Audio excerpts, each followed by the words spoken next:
जब यहाँ अच्छा है तभी तो हमारे हैं। कई लोग कह देते हैं भाई ये तो दहेज लेने के, वो अपना शादी करने के चक्कर में आते हैं। कई लोग कहते हैं राशन लेने के चक्कर में आते हैं। मैं नरेश यादव, समाज सेवी हांसी, ना मुझे मकान की जरूरत, ना मुझे राशन की जरूरत, ना मुझे पाइपलाइन की जरूरत, मैंने किसी चीज की जरूरत, फिर मैं क्यों आया हूँ?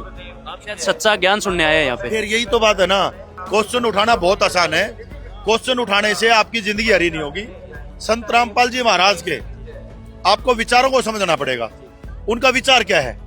देश को मतलब बदलना, देश के सद्भाव को में लेके आना, जातिवादी की सिस्टम को खत्म करना, ये सारी चीजों के लिए तो काम है। आम इंसान को बराबर का दर्जा मिलना, यही तो काम हो रहे हैं। यानी समानता का भी एक प्रतीक पूरा। बहुत जबरदस्त समानता का प्रतीक। मैं तो देख रहा हूँ, मैं इतने कार्यक्रमों में गया, कल मैं भिवानी गया, यहाँ गया, धनाना भी पहले आया हूँ। मैंने तो कभी नहीं देखा यहाँ कोई किसी को पता चल रहा हो कौन मतलब यादव है, कौन जाट है, कौन गुज्जर है, कुछ नहीं पता चल रहा है यहाँ। ऐसे ही देश की कल्पना करनी है। जो हमारा देश सोने की चिड़िया की बात करते हैं कि भारत सोने की चिड़िया होता था, भारत आज भी सोने की चिड़िया है, उसका मतलब समझना पड़ेगा। हमारे विचार तो हमने संत रामपाल जी का सम्मान समारोह करके व्यक्त किए हैं। हांसी में आपने देखा होगा, बहुत जबरदस्त कार्यक्रम, टीम नरेश ने बहुत ही अच्छी भूमिका निभाई। जबरदस्त प्रोग्राम हुआ है। और मैं ये कहता हूँ 250 से ज्यादा पंप सेट मेरे हल्के में लगा के मैं दूसरों के उदाहरण क्यों दूं? मैं कहता हूँ उदाहरण देने नहीं चाहिए, उदाहरण बनना चाहिए। हम तो उदाहरण बने हैं, क्यों हमने ऐसी ऐसी बातें करनी है?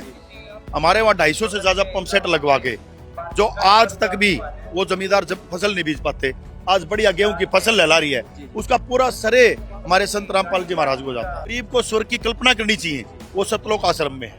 गरीब को चाहिए रोटी, गरीब को चाहिए मकान, गरीब को चाहिए कपड़ा, गरीब को चाहिए पढ़ाई, गरीब को के बच्चे को चाहिए स्कूल बैग, वो सब तो संत रामपाल जी दे रहे हैं। और ये व्यवस्था आप जब समझ पाओगे जब संत रामपाल जी की दीक्षा आपके अंदर बोलेगी।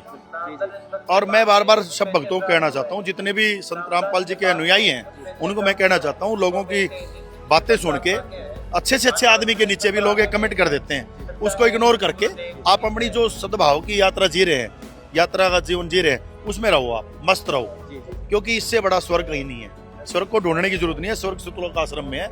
यहाँ आए और अपना जितने दिन ही बिताओगे, आप जितना टाइम यहाँ ले पाओगे, वो आपको स्वर्ग से ज्यादा फील कराएगा।